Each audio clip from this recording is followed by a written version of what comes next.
محمود غزنوی کا دور تھا۔ ایک شخص کی طبیعت ناساز ہوئی تو طبیب کے پاس گیا اور کہا کہ مجھے دوائی بنا کے دو۔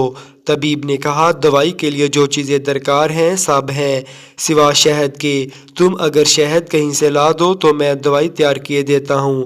اتفاق سے موسم شہد کا نہیں تھا۔ اس شخص نے حکیم سے ایک ڈبہ لیا اور چلا گیا۔ لوگوں کے دروازے کھٹکھٹانے لگا مگر ہر جگہ مایوسی ہوئی۔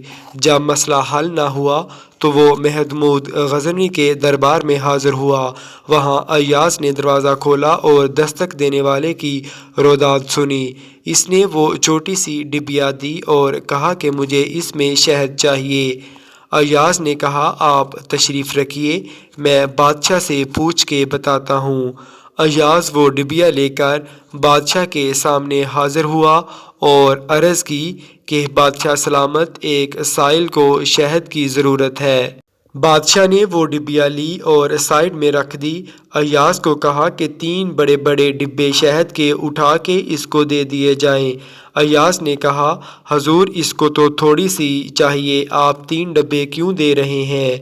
بادشاہ نے ایاز سے کہا ایاز وہ مزدور آدمی ہے، اس نے اپنی حیثیت کے مطابق مانگا ہے، ہم بادشاہ ہیں، ہم اپنی حیثیت کے مطابق دیں گے۔ مولانا رومی فرماتے ہیں آپ اللہ پاک سے اپنی حیثیت کے مطابق مانگے، وہ اپنی شان کے مطابق عطا کرے گا، شرط یہ ہے کہ مانگے تو صحیح۔